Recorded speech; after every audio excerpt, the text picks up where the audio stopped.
Welcome to episode 6 of the RoundTable, ladies and gentlemen. And we have a good one for you. I am your co-host, Mr. Leonardo Garcia, also known as Mr. Get Off the Bench himself. And today we have two dynamic duels here. And I'm going to give it over to the lady in charge, but just give me a second. We have our very own here, Mr. Yannick, Mr. Unique, the tactician, Santos, and we have here Mr. Tony Martinez, the Hispanic Swiss Army knife, ladies and gentlemen. We have a good one for you today, and the topic is real simple. Advanced market products, are they a scam for the wealthy? And now I'm going to turn it over to our very own Oprah, Miss Sandra B. It's over to you, baby. Thank you, Leonardo. Thank you so much. God knows he has a way with names and nicknames and all of that, but thank you all for tuning in. As you already know, we are back with another episode of the Roundtable. And like he said, we have two great industry leaders to go over what we call advanced market products. And we're just going to go from the basics and, y'all can ask questions. But first, if you have not subscribed, if you're watching on YouTube, I need y'all to hit that subscribe channel, that subscribe button. And also ask questions. And if you're on Facebook, share this. Because if you're not interested, somebody else might be, okay? So thank you, Yannick. Thank you, Tony, for being guests on this show. I think that when people agree to come up here, it takes a lot of, what you call it? I don't want to say balls, but I'm say balls. Hey, I'll help you out. Sometimes on the other side comes out. We all know it takes a lot of nerve, courage. Yes, because they don't know what they're coming into. We don't rehearse. We go raw, we go live, and that's the best way to do it. So y'all ask y'all questions. If you're watching, tell us what state you're watching from, and we're going to let these guys introduce themselves. And we'll start with Mr. Tony Martinez. Well, thank you so much for having me. And you are 100% right. This is totally off cusp. I shot her a message before this started, and I said, hey, can you give me a backstory on Yannick? And she sends me an audio back, says, hey, listen, I didn't even tell him about you. We're just going to figure it out online. I said, all right, let's rock with it. No problem. So my name is Tony Martinez. I'm the CEO and founder of a company called TKO Financial Network. We are an independent insurance agency that focuses its attentions on advanced markets, leverage banking, alternative investments, and dual purposing of funds. All right. All right. And Mr. Yannick? Yes, sir. Yep. My name is Yannick Santos. What is that? Yes, ma'am. We got to correct that. Yes, ma'am. We got to correct. You said yes, sir. I corrected her last week. Now I got to correct you. Let's keep. Did I say yes, sir? Yes, you did. And you can watch. My bad. No, I was referring to Tony. He was addressing Mr. Tony. Yes. No, I need some cafecito, bro. Yeah, man, we got to be ready for this one. Ooh, let me put my seatbelt on. All right. Yes, ma'am. Yannick Santos, CEO of UFA, and I am honored. I'm blessed to be here, and I'm excited to find out more about the industry, of course, with some peers here that we know it's hard to find people that love our industry. So whenever the conversation is up, I'm on. It's game. So I'm excited what you guys have, for us, and whatever questions. However we can help your audience, this is what we're here for. Yeah, awareness. That's what it's all about. Let me shout out some people that's watching. What's up, Dennis? We got Roy Roberts. I think he's one of your teammates, Mr. Tony. We got Lee Roberts. We got Natasha. Y'all shout out. Okay, he's from Kentucky. Roy, where you watching from? Dennis, I know you in the DMV. And Natasha, she's watching from Pennsylvania. Rep your state. All right, there go Nathan. All right, they all rolling in. We got more viewers tonight. Let's go. All right, so we're just going to start with the basics. And like I said, this you ain't got to raise your hand. Just be respectful. But let's start off with what is considered advanced market products. All right. You want to go with that one first, Yannick, and I'll take it after? It's all yours. All mine. Okay. Look at this. You guys. What is this? Come on. So, The Gentleman's Club. Yeah, right. So my definition of advanced markets, honestly, it's the word advanced, right? It's more than just one product. It's a strategy that requires a collective unit of investments, financial concepts to work together to essentially maximize its return. If I had to define advanced markets, that's what I would say. All right. Okay, that's good. Yeah, he's right on, and I would say it's everything except final expense. Hey, watch! Don't spit! Don't spit! Hey, This is being recorded. I'm gonna no, but rewind it. I'll be on the blooper reel. Well, you know what? He ain't lying though. He ain't lying. I like the way you both defined it, but let me. The reason I'm gonna ask you guys to get more specific, especially with new agents. Like if I'm a Yeah. new agent right now, you just sound like a thesaurus. I would have Yeah. no idea what the hell you're talking about, so I can never understand. Like Yeah. Yeah. let's bring it down to a basic fifth grade level, as one of my friends say. Talk to the fifth grader in us. Oh, I like this. So I'm going to treat this like one of my trainings. All right, I got it. Yeah, yeah, So yeah. if I had to define advanced markets to the, and I'm talking to average Joe, let's I just say, just came into your agency. there you go. And listen, I want to be down with you, There Tony. you go. I feel the possibilities. You're gonna make me rich in 3 days. I hear you just do advanced market. What is an advanced market? Because all I Yeah. know is insurance is something that covers my parents when they die. Help Yeah. me. Yeah. What is advanced market? So advanced markets is investing your money in ways that the common Joe doesn't know about. It's investing your money in ways that most people don't know about. If I could help your money grow in more than one location where Uncle Sam can't touch it, and in a strategy that allows you to use other people's money to do it, that's not like your normal 401k. That's advanced markets. Oh, okay. So what kind of products would that be? If I remember, I'm not a client. Yeah, yeah. You gotta teach me like an agent. All right. So now I'm gonna look at my manual. What kind of products are we talking about? Is it this FEX thing? Is that what you're talking about? Well, let me ask you a question. When you talk to average people and they want to retire, what do you think is the one thing holding them back from retiring? I don't know. I figured you're gonna teach me how to do 401ks. Like, More money. Honestly, it's more money. They okay, feel like they don't have enough money. What's the biggest threat to taking their money right now in today's world? the white guy with the beard, Uncle Sam. Uncle Sam, right? So if I can help people make more money and avoid Uncle Sam's wrath and do it using other people's money at the same time while they're using theirs, that's advanced markets. And I'm Okay. going to teach you how to do that, and I'm going to teach you how to do that with other people in the community as well. Awesome. Awesome. Now, this is what the question that I posed, when I was promoting this live tonight was, are advanced markets only for the rich and wealthy, or is it something that the common person can do? You need, what's your take on that? yeah, of course. Now, advanced market is for everyone that sees the value. So, what I tend to say to my agents and clients is picture yourself as a bridge. You are the bridge between where your client is and where your client wants to be.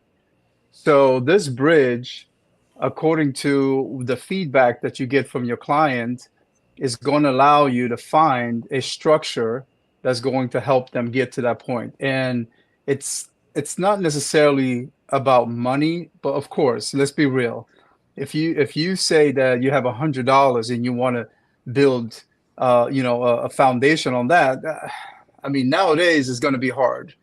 But realistically, it has to involve some quantity of money that's a little bit different than the average Joe that's thinking about $100. So can everyone fill in the advanced market gap? Yes, they can, if they see the value in paying themselves in the future. That's Mhm. all you're doing. You're paying yourself in the future, and if you can't afford to do that today, then you're never going to retire. I agree. So, is it safe to say that everyone up here has some form of product in the advanced market, Oh yes, Yes. absolutely. if You got to not practice, more you than got to one? practice what you preach. Yeah, of course. That's right. I speak to a lot of well, not a lot, but I speak to um quite a few agents that they don't have something set up.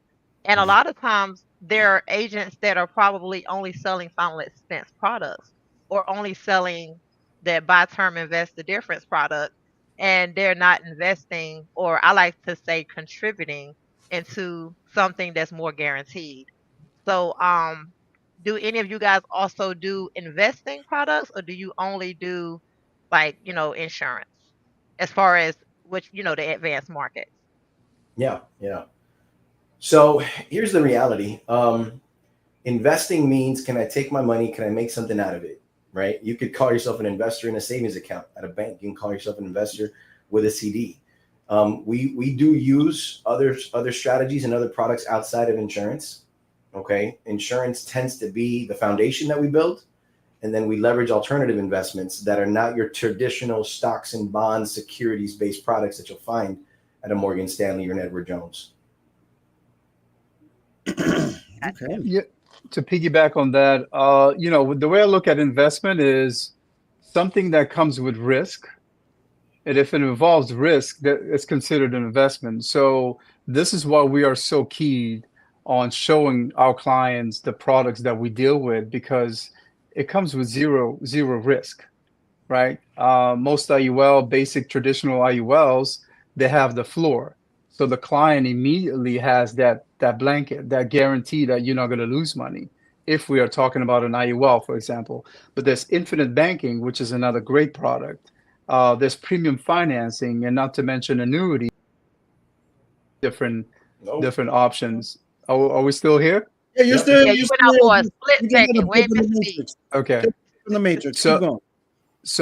I mean, when I sit with a client and we build the portfolios, I ask the client what they're comfortable with. Is it real estate? Is it precious metals? Is it cryptocurrency? Whatever that may be, we can follow that path and build their portfolio. And I always recommend have at least 3 portfolios. What does that mean?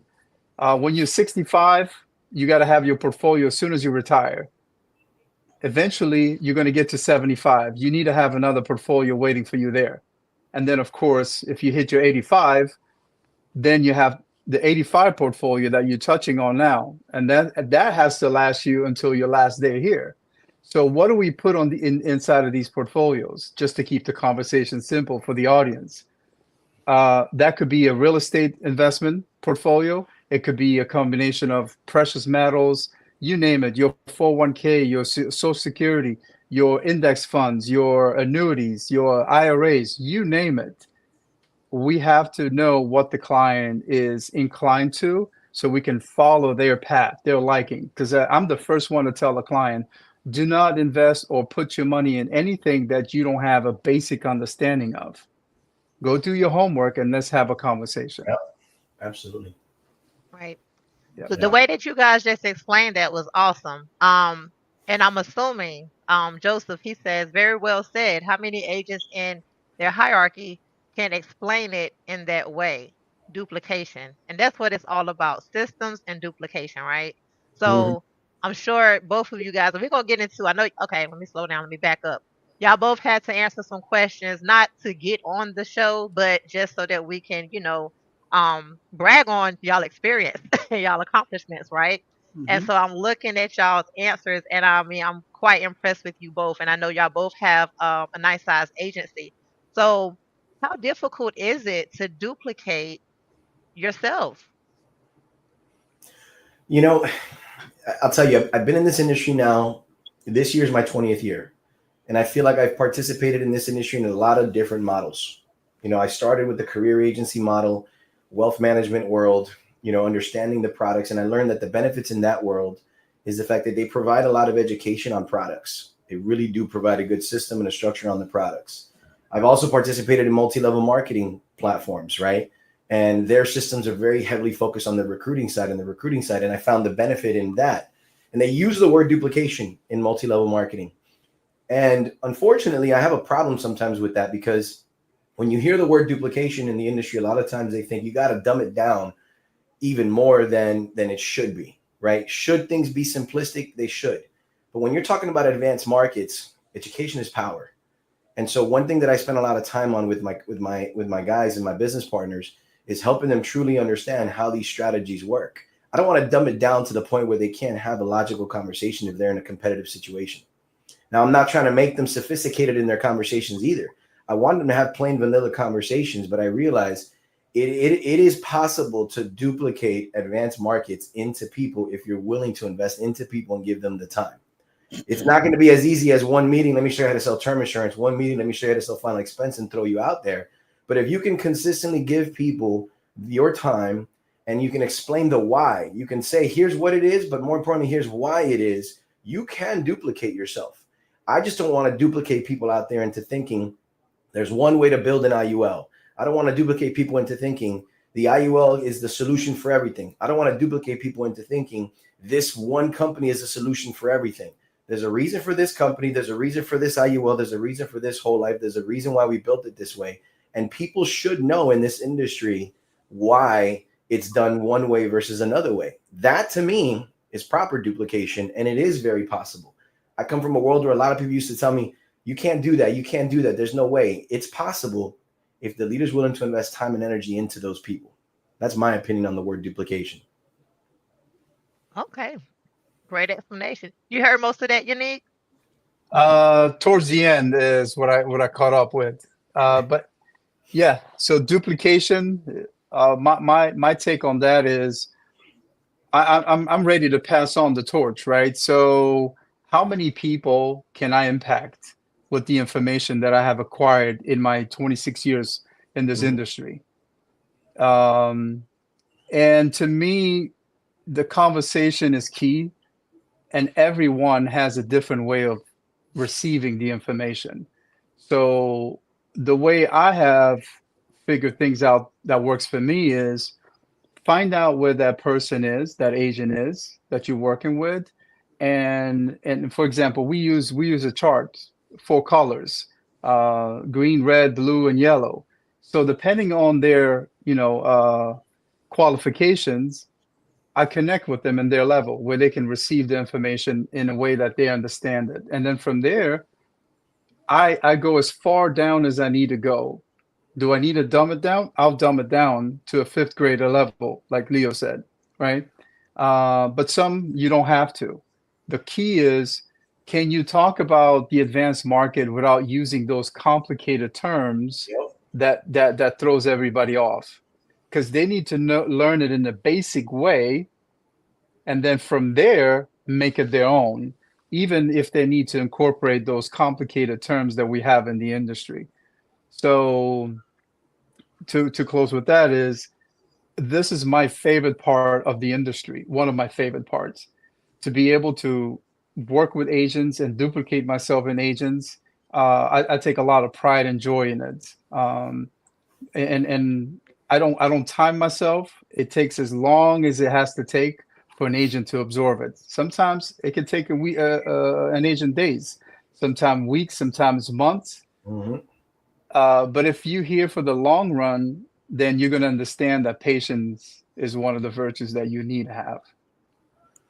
Back to you, Sandra. Let me tell you, Sonia, these two are sharp. I try to get them to say, what are we going to learn about? Like, are we going to learn about IULs, annuities, infinite banking? And I mean, they gave me a thesaurus of words without saying the word. So you both believe in the same thing. Look at you two. Oh my God. I mean, these are good. that goes back to you're making me smile. But that's the good thing about it, because they've both been in the industry over 20 years, and it's great to see how like-minded they are in helping and explaining the product. And you have to be able to speak to someone that knows nothing about the industry, but you also have to be able to talk that language to someone that think they know more than us. I talk to a lot of clients that feel like because they have a CPA, or oh, I know all about the this and numbers, but when I explain to them what it does, 100 TikToks. you know what? Yeah, they went to TikTok University, so now they're licensed agents. It's interesting because even for those people, you have to talk to them on a 5th grade level because they're used to hearing all those other terminologies. And a lot of times, being able to explain it without saying the word insurance is huge, because once you say insurance, they're like, "Oh, you talking about an annuity? Oh, you talking about this?" No, focus on what it can do for you, and then whatever it's called don't even really matter. At the end of the day, because nobody cares what type of policy they have. what they care about is how it's going to work for them and their family. And I love the way y'all both broke that down. You got May, anything, may, Leo? Oh, may go I say ahead. Yeah, something? of course. So I'll say this: if people knew the value of these products that we have and truly understood them, everybody will get them. Mm, The reason Yep. why some people don't get them, or some people that have been introduced to them by certain people, agents, is because they didn't understand what was being offered. But if a client truly understand the value and the power and how it's going to position them in the future, everybody would jump on these. they really would. You know, Yep. that's why a lot of people wait Yep. till late. We got a But that, question. that's all because of a lack of awareness, right? Yeah. I'll tell you something about our organization, right? Emotional intelligence is very important when it comes to being a leader in your organization. You got to know which person is fitted for this, which person is fitted for that. At the end of the day, I'd rather a client leave with a term insurance policy than not leave with anything just because the agent didn't understand advanced markets, right? I've seen people that only sell term insurance making seven figures. I've seen people only selling final expense making seven figures. So it's not an income question. Somebody asked there, how many people in advanced markets are making six figures? Look, I got an agent that I brought on board, and within her first year and a half, she made $325,000. Why? Because she understood the products, but more importantly, she had the market for it. But then again, I have another agent that's making $250,000 selling nothing but final expense because that's the space he likes to be in. At the end of the day, we're here to help families. There are 50, 60, and 70-year-olds that only have a $75 budget. And so final expense is their answer. There are younger, up and coming families with, newborn babies that they're on a bit of a tighter budget because their careers haven't developed yet. And so they need coverage. And so, you know what? A term insurance policy is the person's solution. I'll use this analogy because I use it all the time. You can see a multi-million-dollar business that does nothing more than oil changes and tire rotations, just as much as you can see somebody running a multi-million-dollar a mechanic shop that overhauls motors. It's needed. Some people need an overhaul of a motor, which is an advanced market. Some people just need an oil change because that's what they can afford. And so it's our job as leaders to figure out with your business partners, which one is better suited for you? Where do you lean better on? Because people need help from an end user standpoint, the client standpoint, and the agents need careers. And there's nothing wrong with one career over the other. Mm-hmm. Sometimes Right. people hear advanced markets in the industry and they think, man, I want to learn that. And so they paralyze themselves through the growth. And the one thing I try to tell people is stop trying to learn college level courses when you're still in the elementary, middle school phase. Some agents will come to me and say, I don't know if I'm ready to, to teach. I don't know if I'm ready to train. I don't know if I'm ready to present.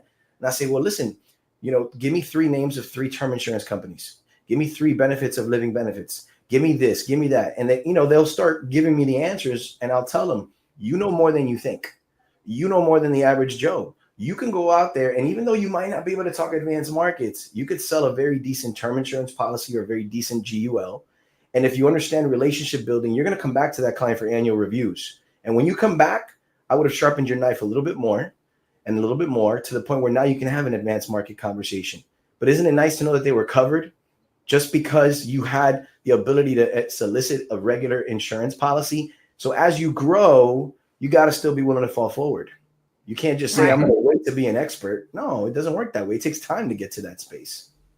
And that's why you have, your upline or your mentor. We talked about that this morning, getting you a mentor, someone that can guide you through and show you how to learn this stuff that you want to learn so you can present it properly. Because we got a lot of agents setting people up, wrong ways. But we ain't gonna get into that just yet. Yeah, So man. Joseph, he had asked a question about how many agents do you guys have in your agency that's earning over 100,000 doing advanced markets? And I think what he took from your response, because you spoke on one agent, but I'm sure you have more than just one agent Sure. making six figures. I was like, we gotta go back and clarify that. So yeah, so he wanted to know how many, 6-figure earners do y'all have currently in your agency?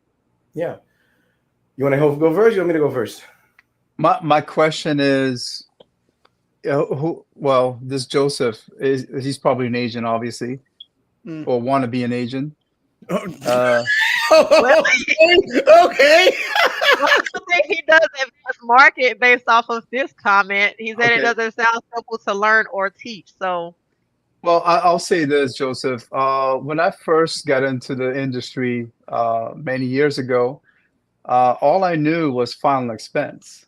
I did that for first 6 years of my career. I didn't know that term even existed. After learning about the final expense industry, jumping into term 5 6 years in the industry, I was super surprised that there was another side of it because I was so focused on a captive company. But with that said, after learning term and having final expense on my belt, then I got introduced to started to get introduced to the advanced market side, the IULs, the annuities, and so on. So like Tony just said, you gradually can get there, but can you jump from beginning to the college degree? It has happened, but it's not very normal. It's not common, and it's not for everyone. Yeah. So Yeah. focus on one thing and be good at that. Be great at it, and then keep adding to your portfolio as you grow. Now, my agency, everybody starts at the advanced market side because of the background that I have. I can take my time and really teach them the right way, so they don't have any issues. Yeah, and that's what I'll it's pass all that on to about, you. being able Very to good. So teach wait, it. wait, wait 1 second, Yannick. So what you're telling me is when you recruit, you start with the advanced market and you would fall back on everything else if they need to learn it. But that's your focal point. That's where Yeah, the focal point is, what is the best thing for the client right now if we put certain products on the table? Let's be honest. Do you want a $50,000 coverage? You have a family of four, husband, wife, two kids. Do you want the husband the breadwinner or the wife that's the breadwinner? Do you want them to have $50,000 worth of coverage, or do you want them to have $500,000 worth of coverage? It, you know, can we do a final expense with more than 50,000 in some cases? Yeah, but it's not very normal, Yeah. depending on the carrier. So it's a lot easier to satisfy the client's need with a different product than a final expense. that's what you're at. So Yeah. so I'll so tell you. yeah, I'll go tell ahead. you, I think people also have a different definition of what they call advanced markets. I've seen a lot of people that they call IULs advanced markets. And I don't see that as that. I don't see, your basic $100, $200, $300 a month IUL as advanced markets. That's just an IUL at $100, $200, $300 a month. Right. And so some people have a very different definition of what advanced markets is. I can tell you, and I think I understand Yannick, right? Because of his background in advanced markets, if I'm going to be the one that works and develops with you, right, I'm going to get into advanced markets with you because that's my space. But if your interest is more into the final expense and you don't know how to network, you don't know how to tap into a natural market and you need to buy leads, well, I'm going to send you to go work with a few of my other guys that work in the final expense world. If you want to be the person that runs seminars, I'm going to have you go work with Catherine, who loves to do seminars and do Social Security seminars, long-term care seminars, and so I think what we've built within our company is a back office with leaders for different departments, right? If you really want to get good at the health insurance space, well, then guess what? On Thursdays, we got training going on over there. And the person that leads that is Rob Raw. He's good in that space. And so when you work with me, my specialty is advanced markets, but that doesn't mean that you can't master other crafts. That doesn't mean you can't get better at other things, and that's kind of what we built in there. But I think the biggest thing I would love to ask the watchers, the viewers, is what is their definition of advanced markets? Because I cringe when I hear someone say IULs. No, IULs is not, just because you jump into an IUL doesn't mean all of a sudden you're dealing in advanced markets. IUL, developed, strategized, built the right way, along with other vehicles, can create an advanced market strategy. But an IUL by itself, that's just a permanent policy that builds cash with index funds. There's nothing advanced about it when you're doing it by itself.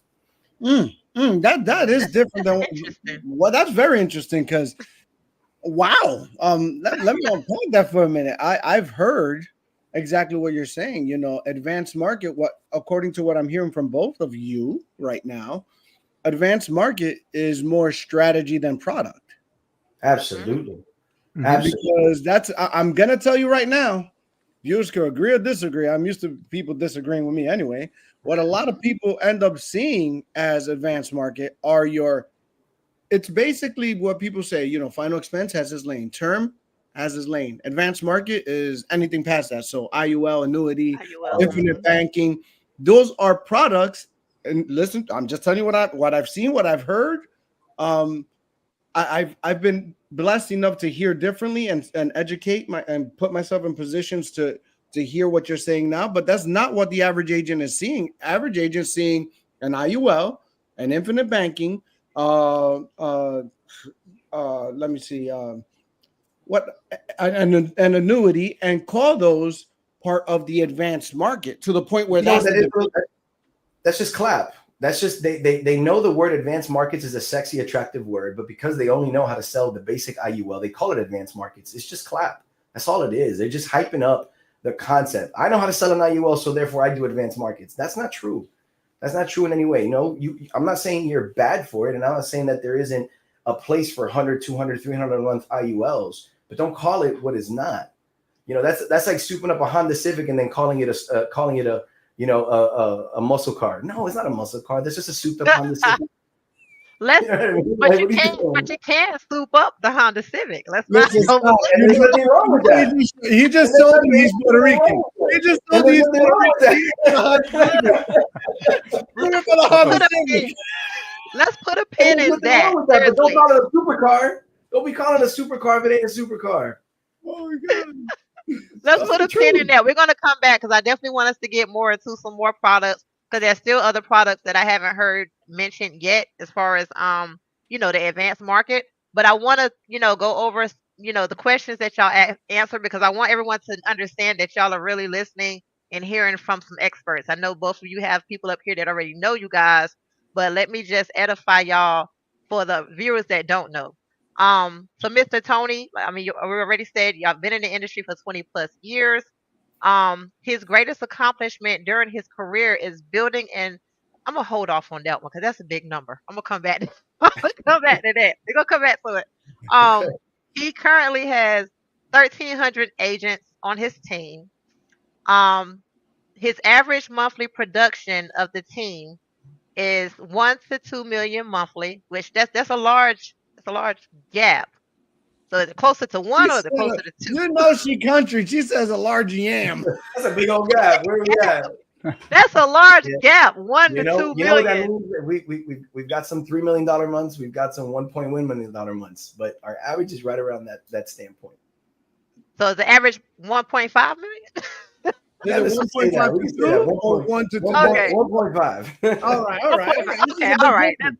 Yeah. So his greatest accomplishment during his career is building an FMO that generates $30 million yearly. Now is that in production or is that That's in premium. That's in premium between insurance and annuity, not including health insurance or Medicare. that's not even all the money? Wow. Okay. So that's Tony's edification. Okay. Y'all feel free to y'all feel free to ask any questions. I'm trying to figure out who this Joseph guy is because he is like he's got a little Joseph is because he's Joseph's gonna have to get a pin of the day. He's got like six he's going questions on apiece. he's going off in the comments. Okay, so unique. Um and I will say, well, I'm gonna come back to that because he answered one of these questions. This is our sixth show, and no one has answered this question without using money. And I'm gonna come back to that though. He's been in the industry again 20 plus years. He currently have over 100 agents, but he's built four teams. He's built teams four times over throughout his professional career. He specialized in the advanced market slash estate planning. The average monthly production of his team is, including all three companies, is 60 to 80K. His personal average is 45 to 55K. Um, the third question that I ask all my guests is what is their greatest accomplishment during their career? And Yannick's answer had nothing to do with how many people he had on his team, how much money he's made. His answer was the relationships that he's developed among his clients and colleagues. I hear many agents say how this business or this industry is a people's business. It's not about Absolutely. money. It's not about, how many products you can sell or even how many people you train. It's about the relationships. And him answering that question just stood out to me. Like I said, no one has answered that question without talking about numbers.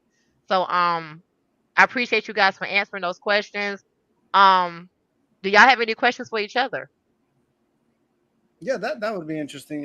You're two experts in the field. I mean, you gotta have a question. Hey, I'll let you go first, man. I hear let's chop it this. up. You guys tell me if I'm right about this. I hear iron sharpens iron, right? I Yes, think we sir. got two really. I mean, I'm just learning who my Puerto Rican Boricua friend is here.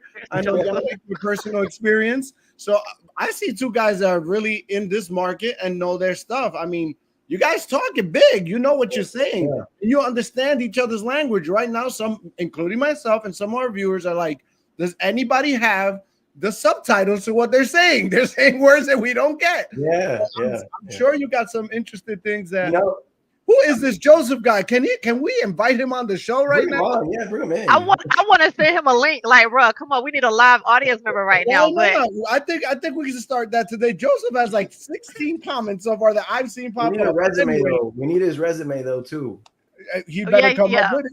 You right? guys, I think you we're guys, I think we're Facebook friends. His name looks familiar. I just don't know where he's from. I see you guys. You guys might be able to give each other like what questions would you have each other? Because I mean, this might be interesting not only for us but the viewers. We're all here watching to learn. And I know you're way surpassed me in the advanced market. I just learned today in IUL is just a basic IUL. I got a question about that. Let me ask the question since y'all want to ask no question. Um, so I know you said IUL is not an advanced market product. Do you agree with that? I saw Yeah, it's facial it. expressions, but Yeah, it's okay. So the reason, well, let's go back. What you see is new agents coming on board, and most agents are coming from the final expense and term. So when they get introduced to something different, like an IUL, Mhm. which is to me is the baby entry step into this new world that we call the advanced market. So if you've been doing IUL 15 years ago, you look at the products that we use now for advanced market. I mean, it's not an advance per se. To me, it's the stepping stone to a beginning of a new career, if you may, in the advanced side of it. So is Tony right what he just said? Yeah, but still, for a lot of agent, it's very complex to put a basic IUL together. So that's why you see a lot of IMOs and FMOs calling IUL advanced market. They put them all in the same category, and they put the final expense and the term on another side. And the other thing that I hear a lot is the term product be categorized as a mortgage protection. Here's a mortgage protection. Well, if that's the case, I can do a mortgage protection with an IUL as well Yep. because we're protecting the mortgage.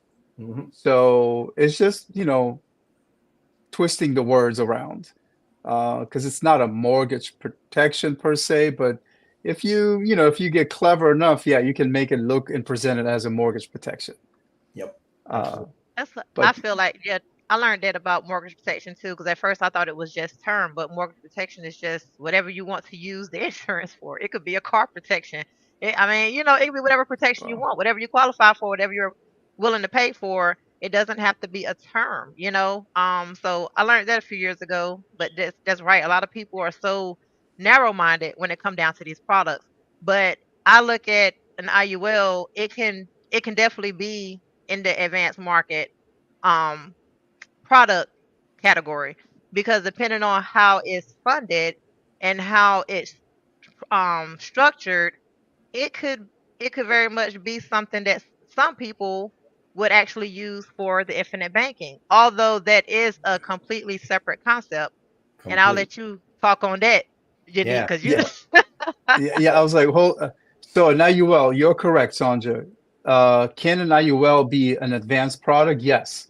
Like if you're building a premium financing, now we have an basic IUL in there that you have dressed up with a term policy as well, depending on how you're using it or how you're building it. And now you have an advanced market product. You have a premium financing. Now, Right. if you want to go in another route, which is you just touched on that, an infinite banking concept, that's not an IUL. And when I turn on social media, Oh, I hear a lot of people talk about um, infinite banking. Yeah, this IUL. I was like, hold on a second, don't mix the two. It's two different things. absolutely. So that's like false Yeah. information going out. So, what do you have, Tony? Yeah, no, you hit the nail on the head with that. Here's why I say IUL by itself is not advanced markets, right? To me, an IUL by itself is like buying a Ferrari and never leaving second gear. There's so much more you can do with it, right? If all you're doing is the IUL by itself, you got an opportunity to do something very big, but you're not if you don't dress it up and do other things that you can do with it. For example, if you're selling an IUL for the purposes of cash accumulation, you got to get rid of anything that's simplified issue. You got to get rid of any IUL that's instant issue. Why? Because the internal cost of insurance goes against the concept of accumulation. If you want true accumulation for a client, you got to find a product that has the lowest amount of cost of insurance and the highest amount of participation inside of the index. I see people all the time promoting and they're hyping up. Well, I just sold this policy, instant issue, infinite banking, and it's an IUL. And I'm like, are you really doing what's right for the client, or did you really just care about getting your commission within 24 hours? Because that's not proper advice. That's not proper education. If the client bought it for the purposes of accumulation, don't sell them a simplified product. The other piece about IULs is people will talk about the way the index funds work. This is how it works. You put the money in, you don't lose money if the money drops, you make money if the money goes up. Great, cool. But are you talking about the borrowing capacity of the insurance? Are you talking about participating loans? Are you talking about dual purposing your money? And so this is why I say you're only using your IUL on second gear if you don't understand what it is to borrow against your death benefit in a participating loan, taking that money, going to an alternative investment, and having your money work in two places at the same time. If you could take an IUL, properly structured, minimum non-MEC, with a good product that has low cost of insurance, that has high participations on the index, and you teach your client that every year we're going to sit down, we're going to take a look at your cash surrender value, and we're going to figure out, can we take a loan against that? Can that loan be lower than what we can get you somewhere else? Because if I could borrow that money right now at 3% and 4% and then take that money and go somewhere where I can earn you 10, now we just created a 7% arbitrage. Guess what we just did? We just borrowed from the death benefit without even touching the cash value. So the cash value is still growing 100% inside of your index, and you got money that's suited for death benefit working somewhere else. Now your money's working in two places at the same time. That's advanced markets. But if somebody doesn't know how to do that in an IUL, all they did was buy a Ferrari and they go to second gear without knowing how to go to third gear. And if they bought a simplified issue product that's an IUL, all they did was buy a Honda Civic with a souped up motor. Here we go with the Honda Civic. Pretty much. Wow. So two questions for you, Tony. What carrier do you like for your IULs? Great question. Great. Are we able to talk carrier names? Are we able to do We that? can talk carriers. We can talk IMOs. We can talk everybody. We got no censorship here. So if I was going to tell you my number one play that I love when it comes to IULs, I would tell you Allianz. And I'm going to tell you why. Right? If you want to build a cash accumulating IUL, you want low cost, high accumulation. You want that. You know what you don't want inside of an IUL that's for purposes of cash accumulation? You don't want to have high cost of insurance. You know what's one thing that causes high cost of insurance? Living benefits. A lot of people say, I'm not going to sell the Allianz IUL because it doesn't have all the living benefits. I understand it. You're making it sound like you can only sell the client one product. I want a product that has the lowest cost, highest participation. I don't want caps on the index. I want participation. But the number one reason I'll tell you why I like Allianz is because they have something called an auto rate lock. You see, the thing about Allianz is they're the second largest insurance conglomerate, right? They're the second largest. They have their own clearinghouse. You know what it means when you have your own clearinghouse? That means you can buy and sell your securities on a daily basis. Most insurance companies buy and sell either monthly or annually. And they got to go to a third-party broker to do that, which means they got to charge. There's a cost they got to pay, and that cost is going to flow to the client. With Allianz having its own internal clearinghouse where they can buy and sell, they can monitor the market on a daily basis. You know what that means? An IUL pays out based on the difference between day 1 and day 365. That's what it does. It looks at day 1, it looks at day 365. Nothing in the middle matters except with Allianz. With Allianz, the market goes up and down all day long. You know what you can do as the client or as the agent? You can log into your portal of Allianz. You can look and see where the market is on any given day. And if you happen to log in on a day where the market is high, you can lock it in right then and there. You can lock it in right then and there, which means the moment you lock in, and it doesn't matter how it ends, you're going to get locked in based on that rate. I love that. The other thing I love about it is you can set auto locks. You can log into the system and tell the system, hey, if the spread between where it started and where it is on any given day is 15 points, lock me in right then and there. Give me a 15% return. You don't even need me to log in. Just automatically do it. That to me is a product that is designed for accumulation. And what I really love about them is they're very transparent. They'll say to you, we will not be the highest in death benefit per premium, per dollar. We will not be the highest in death benefit. We will not be the best. We're not here to compete in the living benefit space. We're here to compete in accumulation, cash accumulation. And if you're going to borrow from me, I'm going to give you a guarantee in the contract that you can borrow at no higher than 5%. And I'm going to give you participating loan features and collateral assignment. That's a powerful product. Now, that's also not a product that's going to approve in 2 weeks. Prep your client. You're going to get a medical exam because they don't want people to slide in that have health issues that cause for a higher cost of cost insurance. Those things matter when it comes to wealth accumulation, believe it or not. Thank you. That definitely one of the top 3 companies out there. Yep. The second question. You go ahead. Yeah, because I wanted to. We got a lot of comments and some questions, but go ahead. You said I know you said you had 2 questions. Second question is, what is your take on infinite banking? Ooh, see, that's what I was going to say. Infinite banking is not an IUL product, number one. Correct. Infinite banking is a whole life product. If you want to solicit IUL as infinite banking, it's more like deferred infinite banking. Why? Because the whole chassis, the whole footprint behind infinite banking is you can put money in, immediately borrow out, and you're always going to make a return to create spreads. And if you're earning interest on your money, you could put your money that you would normally use to pay the bills in here, make an interest, and then take the money plus the interest to pay down your debts faster. Do I believe in it? Absolutely. Absolutely. Okay. But when I talk to a client, I want to know, what is your short-term liquid emergency money that you have to have in the bank no matter what? That is what I want to put inside of infinite banking, because that money is sitting in a savings account, not doing anything. And so infinite banking's biggest competitor is not an IUL. Infinite banking's biggest competitor is a savings account and a money market account, because it needs to be liquid. It needs to be accessible. So if I can make that policy an extra 3, 4, 5%, I'm whipping the tail out of a savings account and a money market. But if you're thinking long-term growth, it's IUL all day. Structured the right way, understanding the borrowing capacities of it. It's not infinite banking. It's not infinite banking. Yep.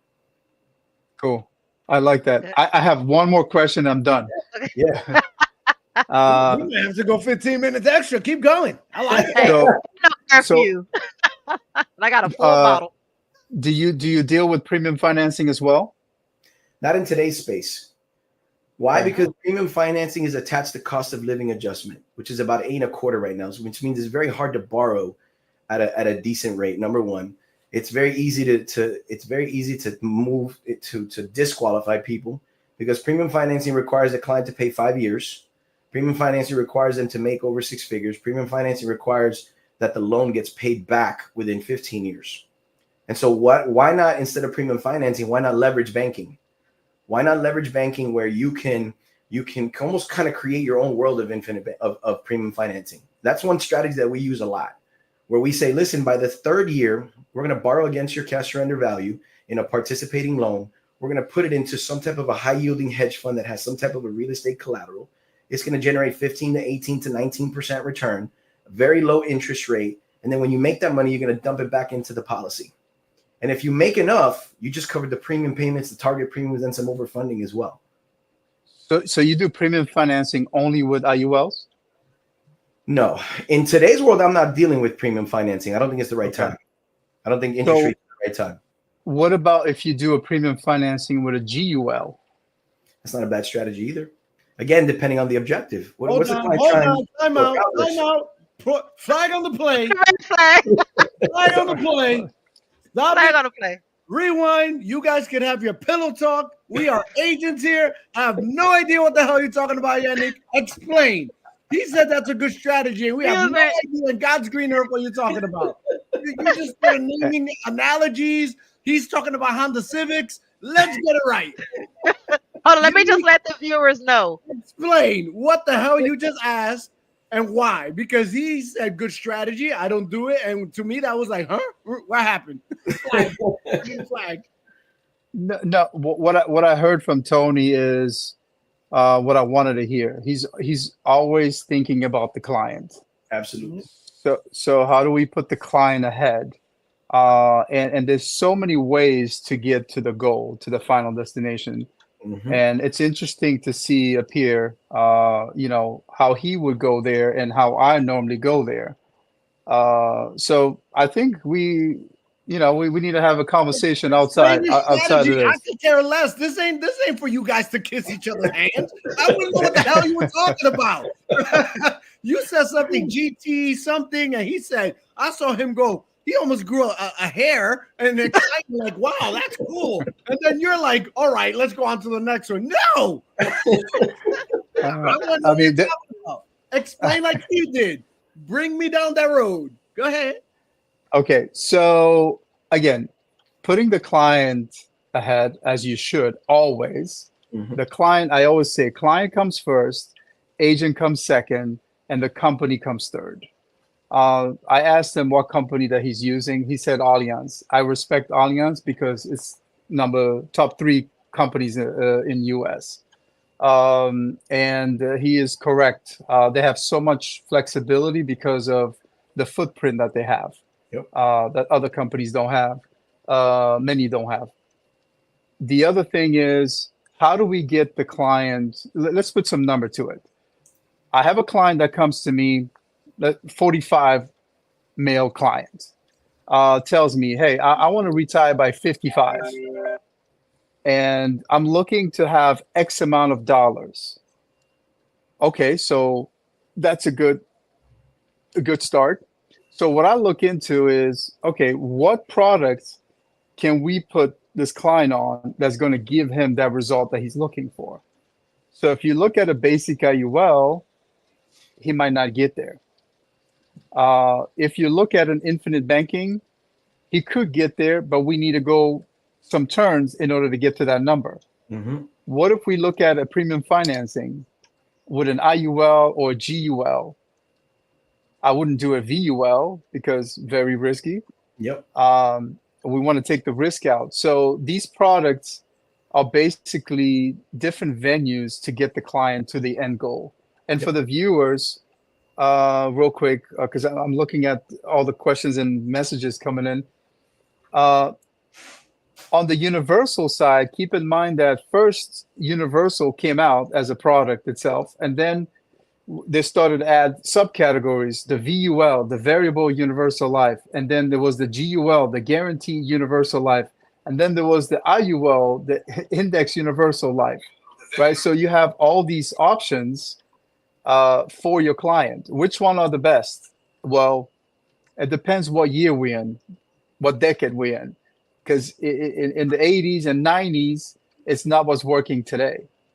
And if we take that Honda Civic, do you want to drive a 99 Honda Civic, or do you want to drive a 2024 Honda Civic if we stay on the Honda Civic topic? Of course, everybody's going to pick a 2024 25 Honda Civic. But with that said, what is the client's goal? What is their client's outcome? And what knowledge does the agent or the agency owner have that they can put them in this path or be the bridge from where they stand to where they're trying to go to? You know what's funny? You made a comment. You said iron sharpens iron, right? And I thought to myself, man, he must have been talking to somebody in my squad, right?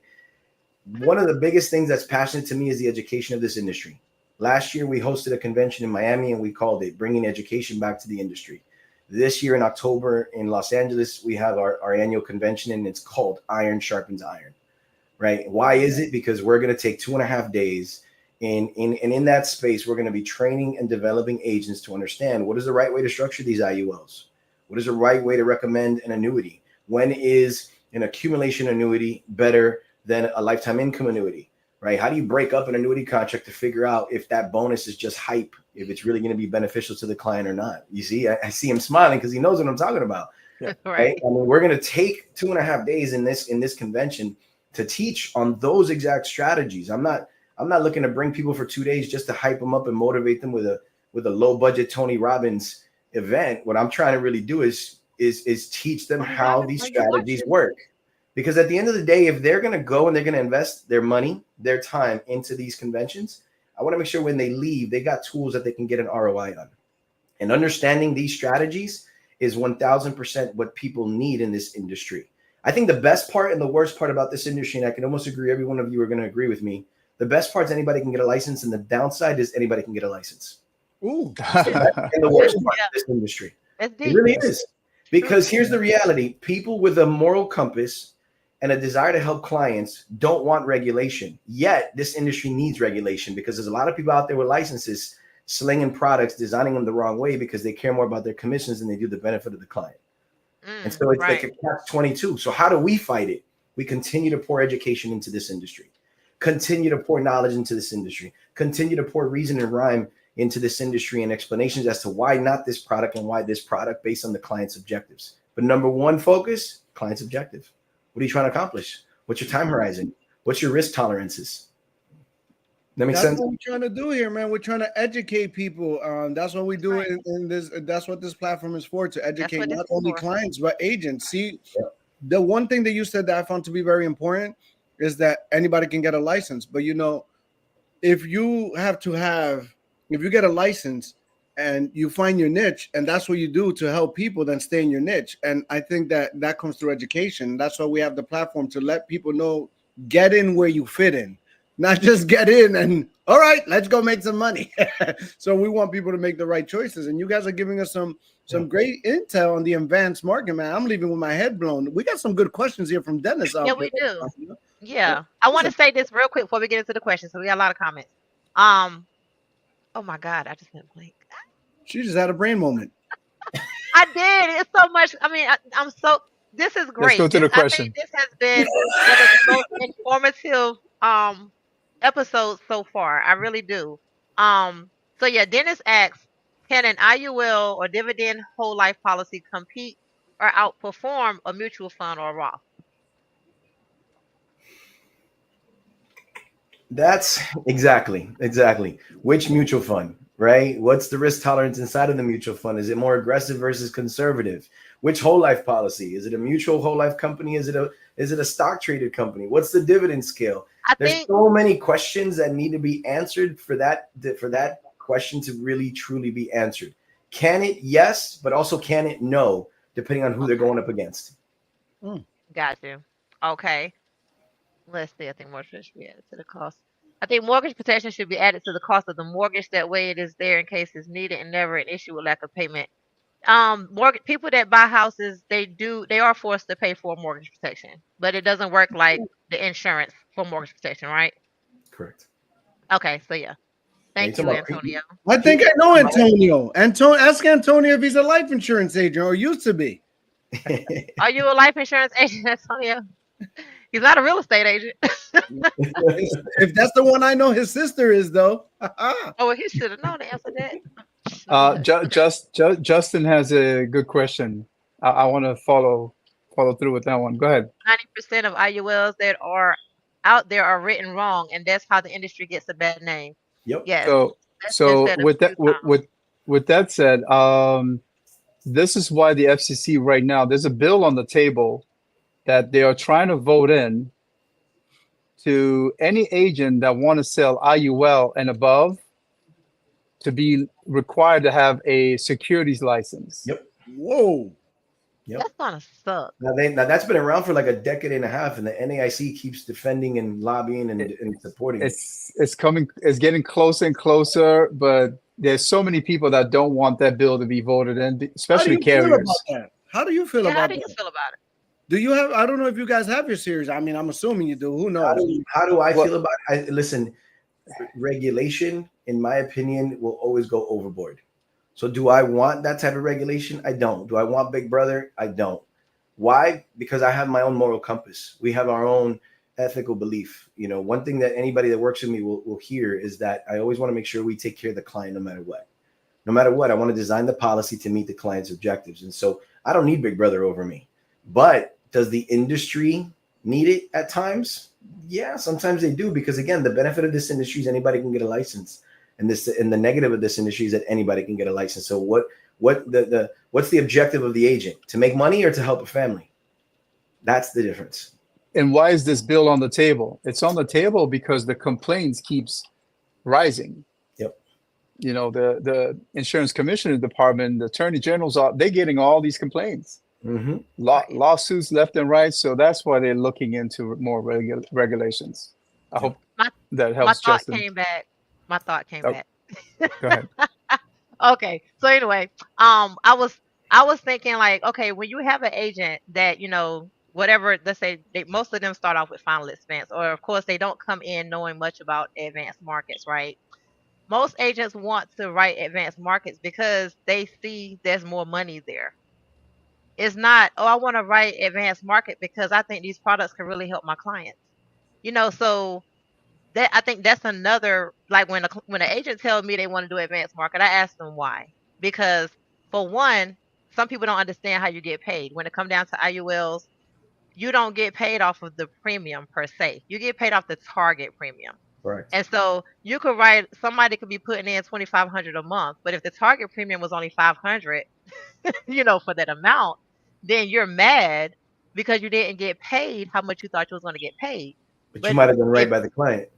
you might have, no, you might have done right by the client, but your intention wasn't there. And so Mhm. now that agent is going to make sure that they write a higher target premium instead of doing right by the client, which goes to, the structure of it. I was told in an insurance group that there's no such thing as a properly structured IUL, and that was a fake internet term. I was like, I was a what? Primerica agent. I That's know. exactly what Oh, I Yes. didn't say it. Oh, Tony I lie to Martinez you. said it. we didn't say it. That guy We didn't say underneath it. me, he said it.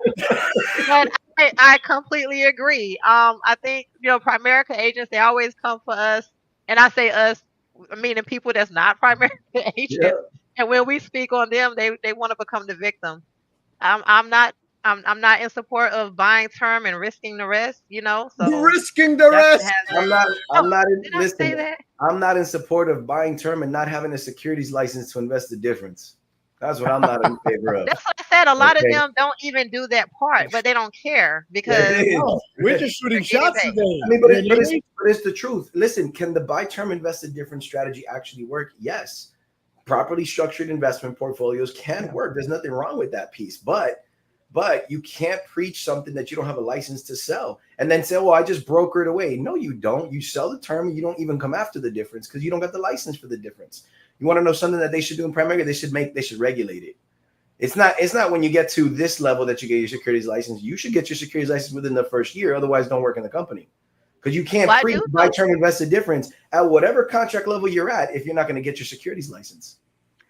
We had a RVP on that was in the industry for I think about 26 years. Kevin 26. Washington. Shout outs to Kevin Washington because I mean he was very informative. And that's one of the questions that we asked, like, what do you do with the agents that can't write the policies or help the client invest the rest? And he said, they're supposed to get with the upline because the upline should be able to do that. But I'm like, well, what happens when they don't? I've Exactly. always wondered, like, so you're leaving people with these term products, and then we're rewriting them. We're having to apologize because they didn't know that 30 years later their policy is going to, terminate, and now their policy is going to cost a whole lot more for a lot less coverage because they never invested the rest. There you go. But that's a whole nother topic. What was that last question? I see what August said, but there was a question before that of something I never Yeah, heard. it was. Um, Let me see. That was Dennis You're again. What else, Dennis? absolutely right, August. You're absolutely He right. is. Some people just don't do complete family analysis No, for the families at all. They just don't. It depends what field you're in too. That's a broker that we're talking about because if all you do is final expense, that's all you do. You know right, what's right. funny? You know what's funny is right that there's this generic statement that people typically start with final expense first. I never did final expense. As a matter of fact, if you put a final expense opportunity in front of me, I get nervous because that's not my wheelhouse. That's not my wheelhouse. I think a lot of people want to leave final expense because of the attrition. Yes, there's a lot of commissions. There's a higher amount of commissions inside the IUL world, inside the advanced markets world. There is, but I think right now what's happening is there's way too much attrition inside of the final expense world because policies are being constantly replaced left and right, left and right, left and right, primarily because lead gen companies are continuously reselling and reselling the same names over and over and over. I'm kind of glad that the FTC came in April and decided to start regulating that. I think it's needed. People are they're sick and tired of getting 50 phone calls because their name was scattered about all over the place, and then the policies are getting replaced internally left and right. I've seen FMOs train their guys to say, listen, if the agent is inactive with the FMO that they are with and you can replace the policy. And I'm like, why are you teaching people to do this? They would build their own lead campaigns based on the agent's database just because they were by definition inactive. Well, then why are you recruiting part-time guys to begin with? Just so that they can get a chargeback and then replace? Like, that doesn't make sense. I think that whole world has gotten really gringy. I think that's a word that everybody's using nowadays. It's gotten very gringy, and that's why people want to leave that space. Right. Mhm. But yes, somebody's asking about velocity banking. I have no idea what that means. It's a fancy word for infinite banking. Oh, It is. It's just a So marketing infinite word. banking and velocity banking is the same thing. It's using a whole life policy to learn to pay down debts faster so you can save on interest, but you do it through an infinite banking strategy. They call it velocity banking to give a hype to it, but it's the same exact strategy. It's just, what are you trying to accomplish out of it? Right? Realtors use infinite banking as a way to park money while they look for another piece of real estate to invest into and then create a little bit of arbitrage. If you're going to use it under the velocity banking concept, it's not because you're trying to go into a second investment. It's because you're trying to earn interest where your checking account's not earning. Use that interest plus your principal to pay down debts faster, so that you can 100%. run an analysis and go, if you do this strategy, you'll pay down your debts, a third of the time faster. Why? Because of the earnings that you're making out of your whole life policy could be added into the bucket of debts that you're paying down, something you could not do if you put your money in a checking account. All it is, it's a marketing name. Do I believe in it? Absolutely. We have a great strategy in that world. Agreed, Yannick? Yeah, he's not Yes. saying. Yeah. Okay. Yeah. Infinite banking, velocity banking, same thing. A lot of agents I find having a hard time understanding or grasping the idea of what it is actually. And the way I teach it is, imagine a credit card, right? What is the interest rate that we normally see that we have to pay on the credit card if we don't pay it back in 30 days? 25%, On your 20%. credit, But about 20. between 20 and 30, right? 20 and 30. Yeah. So imagine you eliminating that, and on top of eliminating that, position yourself in a way that the cash back on that same credit card, the cash back 1%, 2%, 3%, 4%. Mm-hmm. What if you can position yourself as a credit card company and eliminating the 20 to 30% and start earning 2, 3, 4, 5, 6% cash back? That's the very lame term of kind of grasping the idea of a infinite banking or velocity banking. That's Yep. it. It's as simple as you can put it. Mm-hmm. Now, is it more intricate than that? Yes. Yeah, for sure. We're gonna have to have a part two. Like this. Yeah, This was great. this is There's so much we Just, didn't get to. Somebody mentioned the tax code 7702. Like, I know a lot of people probably don't even like, what's that? Who wants to explain that? So 7702-A is the tax code that allows for proceeds from an insurance company to come out tax-free. It came out in 1904. Life insurance is the only vehicle out there that is estate tax protected from the owner but not the beneficiaries. And it's through this tax code. You know, the ability to borrow against the policy and create that loan it's all given birth because of that essential tax code, right? The problem with it is some people were starting to call things 7702 plans. You can't call an IUL or a whole life a 7702 plan just because you don't want to call it an IUL or just because you don't want to call it a whole life, right? That became a big regulatory problem. It operates under the 7702 tax code, which is a great code, one that we leverage dearly, one that I would lobby and fight to make sure is always there, but call it what it is. It's an index universal life, or it's a GUL, guaranteed universal life, or it's a whole life. It's not a 7702 plan. And I'm not insinuating that Justin is saying that. Justin actually has a pretty good grasp of the industry from a knowledge standpoint, more than I've seen some of the newer agents. He's just stating the facts of it. Right. Well, guys, before we move on, I know we got like one or two more questions, but I'm the timekeeper here. Stop looking at your watch, Yannick. Yeah, I was like, whoa. I want to know if we can get you guys on a part 2, maybe with scenarios. Yeah. Maybe we'll be prepared with scenarios and see how you guys, what would be your strategy for it. It just came. What would you do? Yes. Are you guys willing to come aboard for that? Sure. Iron sharpens iron, right? I really want to get into, how you guys find your clients, because these aren't, I don't find these types of clients from purchasing leads. These are not lead type clients. That's what I'm saying. No, these are. I don't work. Hold on. Unique raised his finger. For the most part, no. But I'll tell you the story. An agent in the group bought a batch of leads for $15 a piece. One of those leads happened to be a doctor. And the doctor was looking for estate planning. And fast forward, got premium financing, target premium almost $700,000 out of $15 leads. Yep. Now that's like a lottery ticket.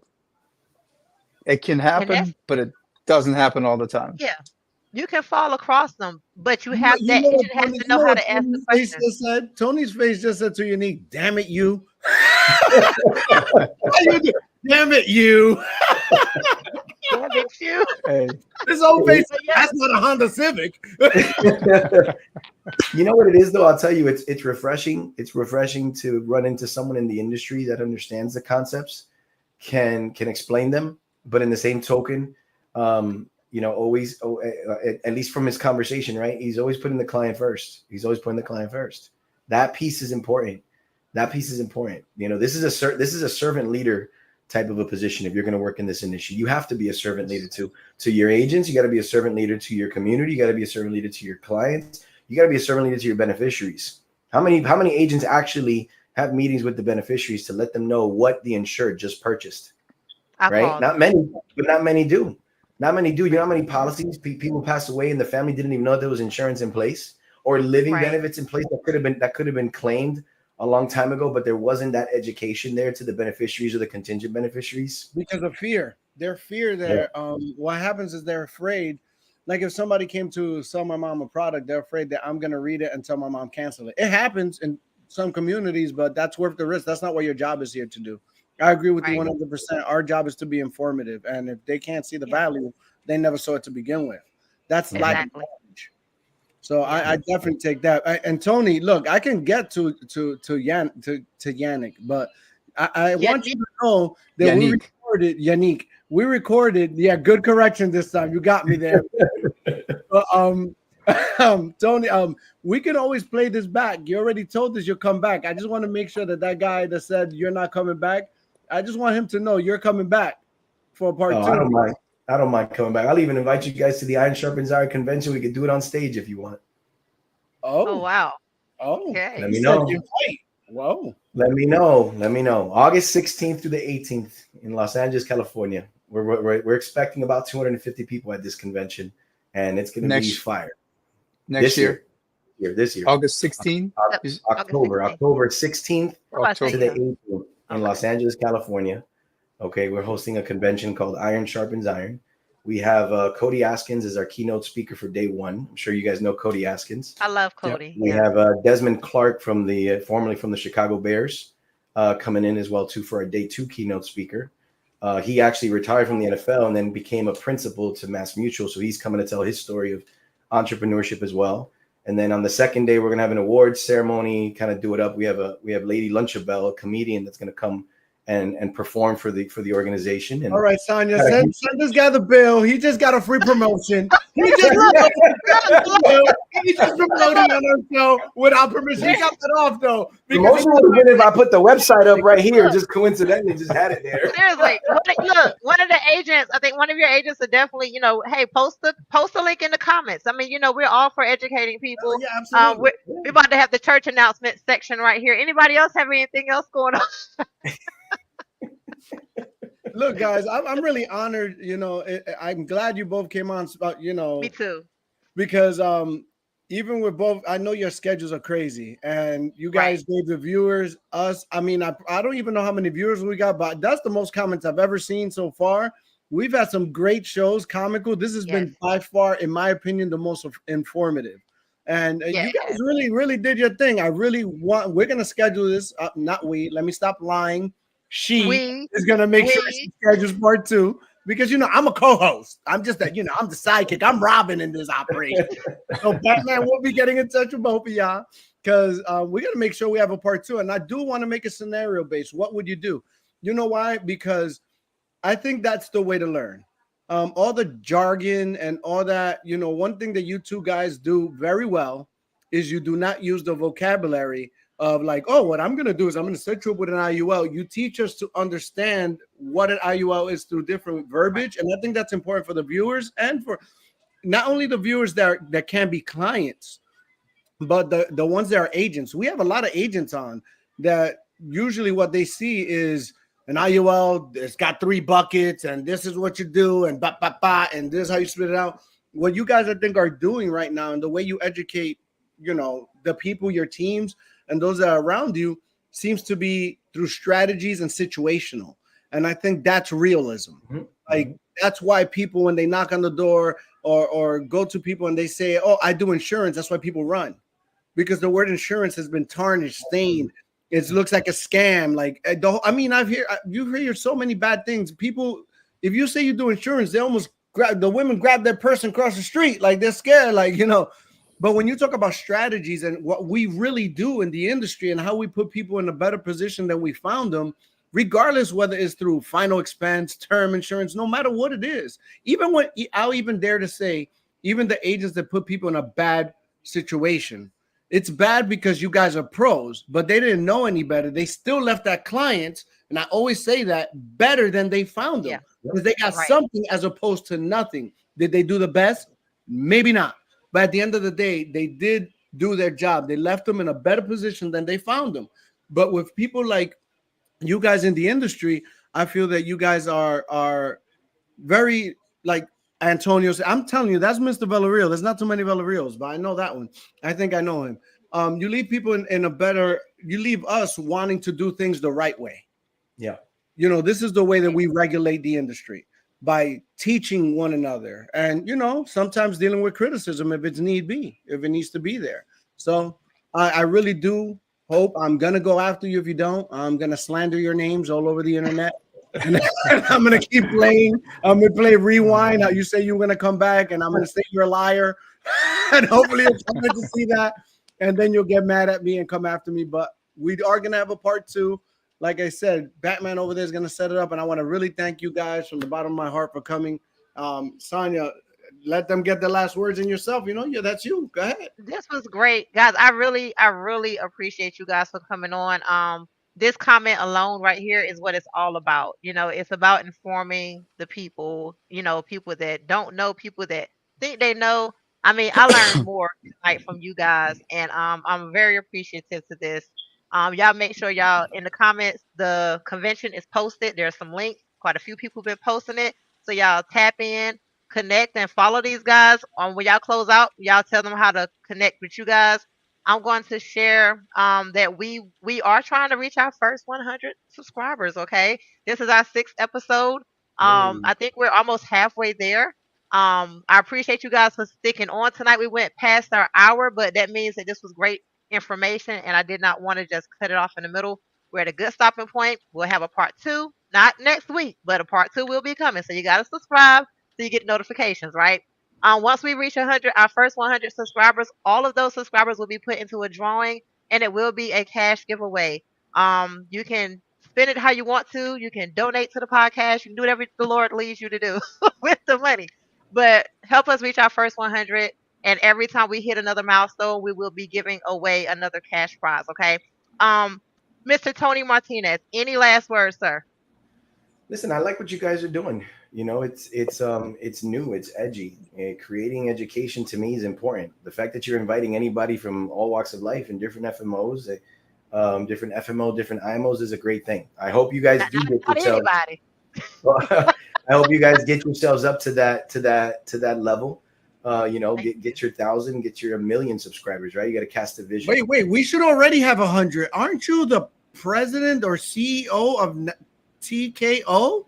Wait. Go back to his. I want to go back to his facts. How many agents does he have? He has 1,300. Oh, look at that. We should have 1,000 subscribers by tomorrow. Thank you, Tony. They love bald guys, so I guarantee you they'll probably click like and follow and subscribe. No problem. I'm just saying, man. Thank you. No problem. You mentioned to put ways to get a hold of me. My YouTube channel is called The Insurance Plug, and my personal page is TonyMartinezFinance.com. So I leverage that when it comes to client meetings. I leverage that when it comes to the education of the industry. It's one of the powerful tools of YouTube is to be able to put videos out there and content that people can benefit from. Your Facebook is, your Facebook is hilarious because I looked it up to see like what IMO you were part of, and it's like not this person, not that. I was like, this is funny. This guy got a sense of humor. Okay, I see where you're coming. Yeah. Yes, this is a YouTube channel. It's a YouTube channel. Y'all look, y'all TKO, drop Tony Martinez links down. What he just said, drop him in the comments so they can follow him and connect. You can never be connected with too many educated people in this industry. Thank you again, Mr. Tony. And Mr. Santos. I would love to chat with you, Mr. Santos. I think we'd have a good conversation. I think so too. I was just about to say that. Look at you guys kissing each other's hands again. Oh, great collaboration. Oh, great collaboration. Oh, well, thank you guys. Give us your final words there, Mr. Santos. For those viewers that are agents or want to become agents or considering it, I would say think about this as a people's business. Learn to love people. If you don't love people, this is going to be a hard industry for you. Be patient because without that, it's not going to work. You may be coming from a W-2 corporate world into this entrepreneurship venture. Things work a little bit different. You're not going to get your paycheck like you did back at your whatever other job you had. It takes a little longer, but it's definitely worth it. You see two gentlemen here being in the industry for over 2 decades. That's because we enjoy it. We love people. I love people. I love agents. And that's why I have a training every Tuesday. Agents can plug in at 8:30 and they can advance their knowledge in the advanced market side for the most part. And do right by the client. Always think about the client. You are a bridge. Fill in that gap and everything else works out. Yep. Good stuff. Well, there you have it. Wise words. Wow. These two guys. And I just subscribed to the Insurance Plug, Mr. Tony. And if anybody wants to be a guest on the show, or if you have topics you want us to discuss, email us at jointheroundtable.info@gmail.com, and make sure you like and subscribe to the channel. Guys, thank you all for watching. It's been an honor, a pleasure, and a privilege to serve you guys today with education on the round table. And we'll see you until next time. We're out of here. Thank you. Bye.